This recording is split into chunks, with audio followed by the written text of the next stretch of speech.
Un soir, un comédien, Daniel Lagenzer à côté de moi, vous avez des choses à nous raconter, vous avez une existence à nous décrire. Daniel, le micro est à vous, vous avez 3 minutes d'antenne.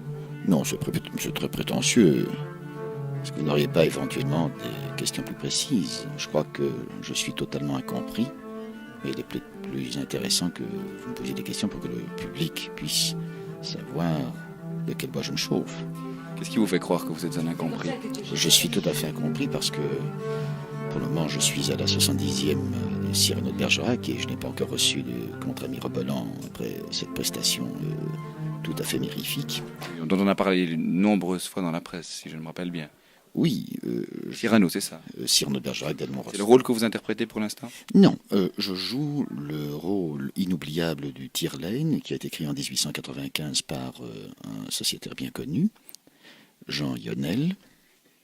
Et j'ai le plaisir tout particulier de reprendre ce rôle 125 ans après, ce qui est pour moi une satisfaction tout à fait particulière.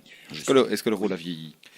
Le rôle me semble être d'une limpidité. C'est fait pour les gens d'aujourd'hui. On sent vraiment dans ce rôle le message de Costérien qui plane, qui est là parmi nous. Je suis tout à fait sensible à ce genre d'écriture. D'aucuns disent que vous êtes un comédien qui vit les choses avec son être tout entier. Est-ce que ça vous pose, j'imagine que ça doit vous poser de temps en temps des problèmes de réalisation personnelle, votre moi doit en souffrir. De quelle manière parvenez-vous à distancier le comédien de son rôle dans la vie de tous les jours? Quand je pars en scène, je suis avant tout un être unique.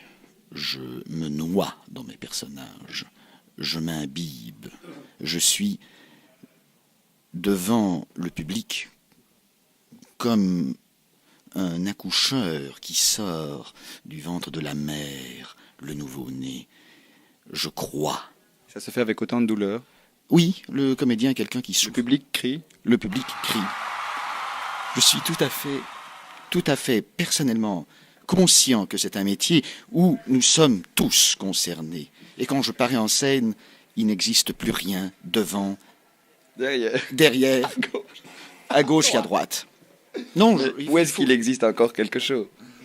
Comment dites-vous? Où est-ce qu'il existe encore? Est-ce que vous existez encore? Moi, non, pas du tout. Mais vous êtes le personnage sur scène. Toujours. Je suis le personnage et quand je quitte mon costume, je redeviens l'être que vous connaissez et que vous aimez. C'est-à-dire, quel est le Daniel Lagenzer qu'on ne connaît pas, le Daniel? C'est un nom compliqué. D'où vient-il ce nom? Ah, ça vient d'Anderlecht. C'est issu d'une ancienne seigneurie anderlechtoise du Moyen-Âge.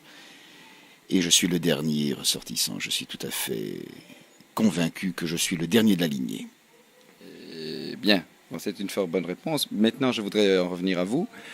Quel est le Daniel Lagenzer que l'on ne connaît pas, celui qui dans la vie est un homme comme les autres? Comment vit-il? Que fait-il? Quelles sont ses passions, ses hobbies, ses amours peut-être? Quelle est sa vie?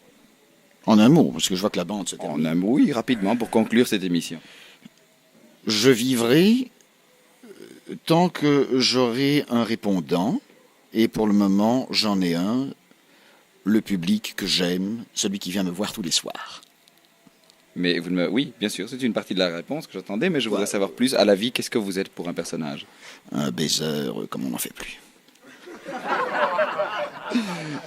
Certainement. Est-ce qu'on a parlé d'un catalogue?